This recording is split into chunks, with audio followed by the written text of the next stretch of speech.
Hello, my name is Emmeline Tyler. I'm an avid reader and a white settler Australian. Today's video is about two books, one of which I have actually already made a full video on, which is Greta and Valdin. But I'm going to start with this book, Love Unleashed. So one of the book clubs that I'm a part of, which is actually a book group, more like a literary society when we just talk about what we've been reading. Someone in that group recommended this book, and luckily I actually had it sitting at home. I'd already reserved it and borrowed it from the library because I had heard it recommended somewhere else. So I went home and started reading it pretty much as soon as I'd finished You Belong With Me. Anyway, this book is amazing. So there is a quote from Anita Heiss, who is a prolific Indigenous Australian author.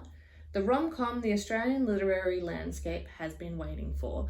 And I think that is so true. So one of my reading goals for 2023 was to read more books by First Nations authors. But this is actually the first rom-com by a First Nations author that I've read. And I loved it. So the basic plot is the main character, Bryn, is a big umble woman. She lives in Brisbane and then she wants to move to New York City and make it as a literary editor for a literary magazine. And so her mum organizes everything for her, like all the logistics, everything she needs to do, plus lots of fun missions to do before trigger warning, not trigger, but warning for sadness, before her mum dies of cancer. And so she's finishes uni and goes off to try and get this internship in honor of her mum. She ends up living with an Indigenous person from Canada as housemates. They become best friends. And then there's just lots of shenanigans. She gets a job working in a doggy daycare centre. Yeah, I just loved it because there was lots of twists and turns. It was a little bit predictable in the way that you like romance novels to be, rom-coms, in that it's really obvious who she's going to end up with. But the twists and turns along the way weren't all predictable. Another thing that I really loved about it was that like modern romance, like I've talked about, the sex is consensual as a baseline, but in this one the sex was also joyful as a baseline. So even when it was with someone who turned out to be not great, the sex itself was not part of that person being a bad dude, not to give too much away. And I really enjoyed that, especially because the background, the backstory of the novel and what she's moving through is she's had her first boyfriend, who she's just broken up with before the book starts, is really abusive and horrible to her. And then one of her friends is also enabling that. So it's really kind of like a coming of age, moving through, plus we love a good old queer awakening. And so that's Love Unleashed by Melanie Saward. I don't know how to say that. Her first novel is called Burn, which I haven't read yet, but I obviously am going to because I love this one. Melanie also has an Instagram account, which I looked at, so has some lovely stuff on there too.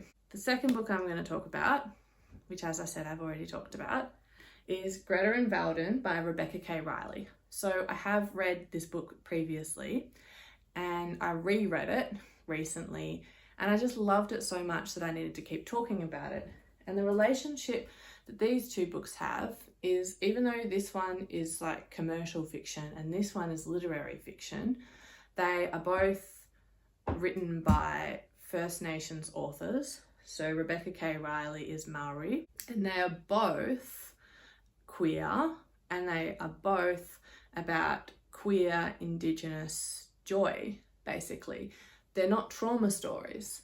I recently watched a video by booktuber with Cindy, that's her YouTube name, and she was talking about this author who had pretended to be Asian to try and get a book deal. No, I say author, wannabe author. They still haven't been published. It seems like they just like put pictures on Twitter all day and not actually do any writing. That was the impression I got from the video. So at the end of this video, Cindy did this amazing rant, which I absolutely loved, about how white people who pretend to be other races to try and get clout, like basically the real life version of yellowface, which is also referenced in this book, they don't understand the systematic discrimination that marginalized groups, and particularly people of color, actually face within the publishing industry. And one of the things she talked about in this video as part of this amazing rant was that people of color are expected to write about trauma. You can't just write a story about a person having a experience of being a person. It all has to be about their trauma and everything. And so what I loved about both of these books is that they aren't about trauma.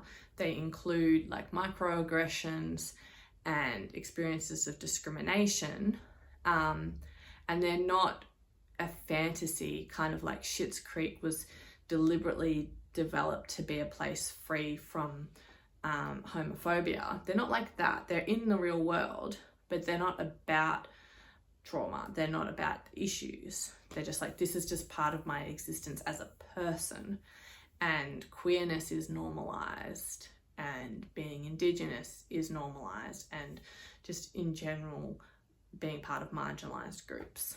So a quote from this book, and I'll see if I can find it. One of them asks me about tertiary funding for Maori kids, and I have to say, sorry, that's my brother who does all of that. I haven't been doing anything for the kids. When we walk up Mayoral Drive, my mum says that talking about being gay on TV without giving straight people makeovers is doing something for the kids too. And I just love that because it applies to this whole thing. So like writing a fun romance novel with amazing representation, or a really amazing literary novel that's just expressing people's experiences and just being people in the world having experiences is doing something for the kids, and it is doing something for representation, and it matters. Like, things don't have to be so earnest and issues based to be important. If you want to learn more about this book, which I haven't actually talked about much at all, there's a whole other video about it, and both of these available at libraries or wherever books are sold. Thanks so much for watching. Bye.